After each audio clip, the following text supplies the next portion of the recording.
For more than 30 years, people have been trying to figure out how to fix public education in America.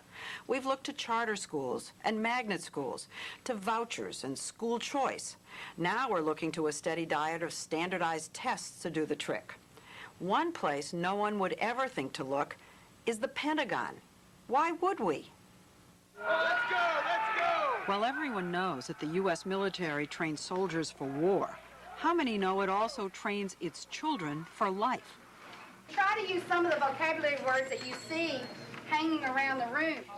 It turns out that the Department of Defense operates some 200 public schools on bases in the U.S. and overseas, with 100,000 students from pre-K to high school. If that's a surprise, here's another. In subject after subject, their student test scores are among the best in the nation. Who'd have thought? The Pentagon. I know. The military. Vanderbilt University education professor Claire Smirker has just completed a study of the Pentagon schools. Until she began her research, she hardly knew they existed. We thought that some of these schools might be highly militaristic, might be very sterile, and we found just the opposite. First of all, the kids look like any other kid. We've got the earrings, we've got the baggy pants. But what's different? There's a sense of focus on education. There is quiet in the corridors. The corridors are quiet and disciplined. So's the whole environment. These kids live at Fort Campbell, an Army base in Kentucky. Parents here let their kids walk to school or wander off down the street without a worry. It's almost like Disneyland in a way. Exactly, or as one commander said, it's Leave It to Beaverland. But on Leave It to Beaver, everyone was white and well-to-do. Here, where anyone who lives on base can enroll, nearly half the students are black and Hispanic. And you can't tell the colonel's kids from the private's kids. 3/4 of the students are children of enlisted men and women. Many of those families barely clear the poverty line, according to Fort Campbell School Superintendent Ray McMullen.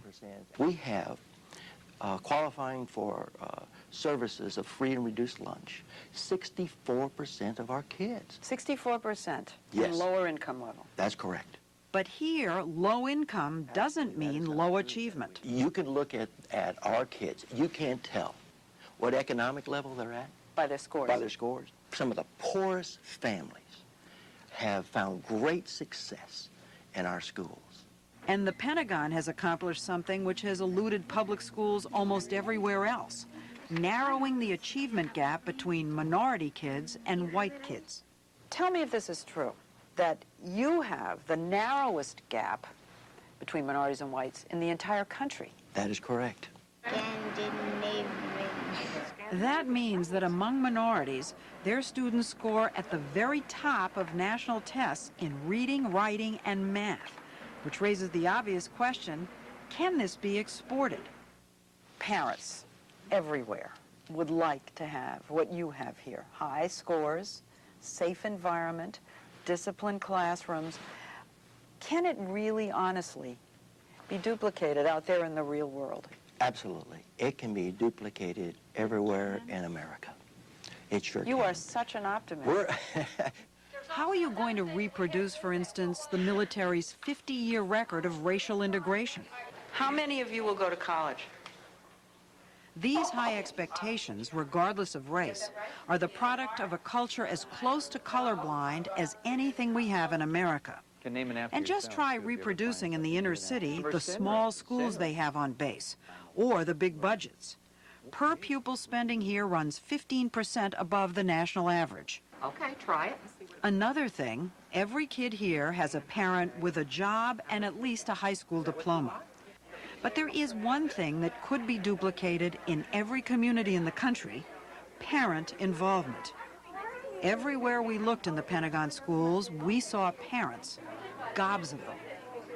On the list of things that you would rank as important to success for a child in school, where does parent involvement fit? Absolutely at the top. Number one? Number one. More than the money that the school has. More than paying for a great teacher with a master's degree. Right. There's a wealth of research to back him up. Where parents are involved, students do well. Where they're not, achievement suffers. We have lemon poppy seeds and apple. From muffins for mom events in the morning to lunchtime concerts on the lawn, to family reading nights, to management committees. Principals and teachers are under orders direct from Washington, from the Pentagon, to include parents. And you can make your butterfly any color you want. Parents, like Anna Carmona, wife of an infantry sergeant, are free to wander into their kids' classrooms anytime they like, unannounced. I don't feel like I drop off my kids and it's the teacher's responsibility to do everything. I feel obligated to help out in this, and it's the working together that makes it work. Which recipe next? At Fort Campbell, parents are right in there, and not just helping their own kids. Nolly Gibbs in the computer lab. Meg